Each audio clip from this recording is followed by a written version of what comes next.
იმ ფონზე, როდესაც მსოფლიო ლიდერები დონალდ ტრამპის დაბრუნებისთვის ემზადებიან, შტატების მომავალი პრეზიდენტის ადმინისტრაციის წევრი მილიარდერი ილონ მასკი პოლიტიკით ამერიკის საზღვრებს გარეთ დაკავდა.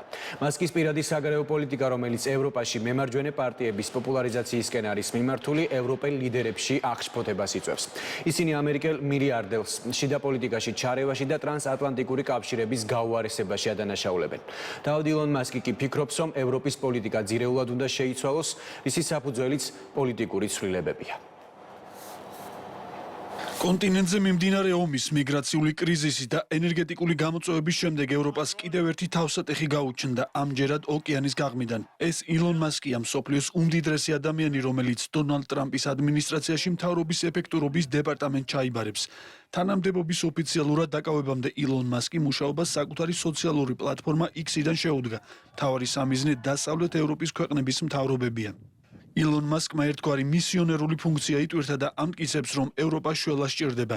ამისთვის კი საჭიროა არსებული მთავრობების ხელისუფლებიდან წასვლა და მმართველობაში ახალი ძალების მოსვლა. ილონ მასკის თავდასხმის ერთ-ერთი მთავარი სამიზნე ბრიტანეთის ხელისუფლება გახდა. მასკის განცხადებით, ბრიტანეთის პრემიერ-მინისტრი უნდა დააკავონ, რადგან პროკურორობის დროს კირ სტარმერმა არ აგებინა პასუხი ბავშვთა სექსუალურ ძალადობაში დამნაშავე ბანდებს. მასკი გამოძიებას ემხრობა. ამერიკამ უნდა გაათავისუფლოს ბრიტანეთის ხალხი მათი ტირანული მთავრობისგან. ილონ მასკს ბრიტანულ პოლიტიკაში საკუთარი ფავორიტები ყავს. ესენია ნაიჯელ ფარაჯის პარტია ბრიტანეთის რეფორმა და ულტრამემარჯვენე ტომი რობინსონი, რომელიც ამჟამად პატიმრობაშია. ბრიტანეთის მთავრობის ხელმძღვანელმა ილონ მასკი სიცრუის და დეზინფორმაციის გავრცელებაში დაადანაშაულა და განაცხადა, რომ მასკს არა დაზარალებულთა მხარდაჭერა, არამედ საკუთარი თავი აინტერესებს. ისინი, ვინც გულშემატკივრობენ ტომი რობინსონს, არ აინტერესებთ სამართლიანობა. ეს ადამიანები ცდილობენ მიიღონ ქუჩის ძალადობის მწვავე შეგრძნებები, რომელსაც ტომი რობინსონის მსგავსი ადამიანები უწყობენ ხელს. ილონ მასკი ნაიჯელ ფარაჯის რეფორმის პარტიის დაფინანსებას გეგმავს, თუმცა მასკი აქაც თამამად ერევა პარტიულ საქმიანობაში და აცხადებს, რომ ნაიჯელ ფარაჯი პარტიის ხელმძღვანელობიდან უნდა წავიდეს, რადგან არ გააჩნია საჭირო უნარები. ფარაჯი ამტკიცებს, რომ ილონ მასკმა თავისუფალი სიტყვა დააბრუნა, თუმცა ტომი რობინსონის მხარდაჭერასთან დაკავშირებით მას არ ეთანხმება.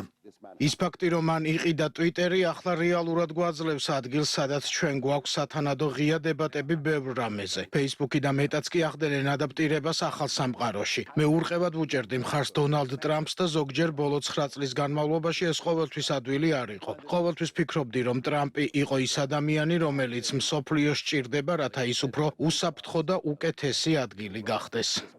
ილონ მასკის კიდევ ერთი სამიზნე გერმანიის ხელისუფლება. გერმანიაში სამთავრობო კოალიცია დაშლილია და პარტიები 23 თებერვალს დაგეგმილ არჩევნებში მოსინჯავენ ძალებს. ილონ მასკს აქაც ყავს ფავორიტი, ევროსკეპტიკოსი იმიგრაციის მოწინააღმდეგე პოპულისტური პარტია ალტერნატივა გერმანიისთვის. პარტია რეიტინგებში მეორე ადგილზეა. მხოლოდ პარტიას ალტერნატივა გერმანიისთვის შეუძლია გერმანიის გადარჩენა. გერმანია კრიტიკულ ეტაპზე დგას, მისი მომავალი ეკონომიკური და კულტურული ჩამოშლის ზღვარზეა. ალტერნატივა გერმანიისთვის წარმოადგენს ამერისთვის იმედის ბოლო ნარჩენს. არჩევნებამდე თვენახევრით ადრე პარტიისთვის მილიარდერი ბიზნესმენის ღია მხარდაჭერა გერმანიის პოლიტიკური კლასის აღშფოთებას იწვევს. ბერლინში ღიად ამბობენ, რომ უზარმაზარი რესურსებით ილონ მასკი რეალური გამოწვევა. მასკმა გერმანიის კანცლერ ოლაფ შოლცს არაკომპეტენტური სულელი, გერმანიის პრეზიდენტ შტაინმაიერს კი ანტიდემოკრატიული ტირანი უწოდა. არ გამოკვებოთ ტროლები. ასეთია შოლცის პასუხი. როგორც სოციალ-დემოკრატები ჩვენ შეჩვეული ვართ იმ ფაქტს, რომ არსებობენ მდიდარი მედია მეწარმეები, რომლებიც არ აფასებენ სოციალურ-დემოკრატიულ პოლიტიკას და არ მალავენ თავიანთ მოსაზრებებს, მაგრამ ამ საკითხში ახალი არაფერია. უნდა შეინარჩუნოთ სიმშვიდე. ამგვარ შეურაცხყოფაზე ბევრად უფრო შემაშფოთებელია ის ფაქტი, რომ მასკი მხარს უჭერს პარტიას, რომელიც პუტინის რუსეთთან დაახლოების მომხრეა და ტრანსატლანტიკური ურთიერთობების შესუსტებას ცდილობს. ევროპულ პოლიტიკაში ილონ მასკის აქტიური ჩართულობა უკმაყოფილებას იწვევს პარიზშიც. საფრანგეთის პრეზიდენტი ემანუელ მაკრონი ილონ მასკს ევროპულ პოლიტიკაში ჩარევაში ადანაშაულებს. 10 წლის წინ რომ გეთქვათ, რომ მსოფლიოს ერთ-ერთი უდიდესი სოციალური ქსელის მფლობელი მხარს დაუჭერდა ახალ რეაქციულ ინტერნაციონალს და პირდაპირ ჩაერეოდა არჩევნებში, მათ შორის გერმანიაში. ვინ წარმოიდგენდა ამას?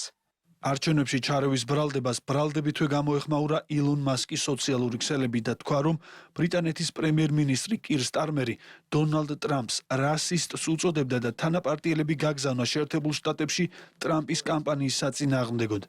მასკის გააქტიურების ფონზე ევროკომისია შეისწავლის, არ ღვევს თუ არა ევროკავშირის წესებს მილიარდერ ილონ მასკის და გერმანიის ულტრამემარჯვენე პარტია ალტერნატივა გერმანიისთვის ლიდერის ალისა ვაიდელის ინტერვიუ, რომელიც სოციალურ ქსელ X-ზე 9 იანვარს უნდა შედგეს.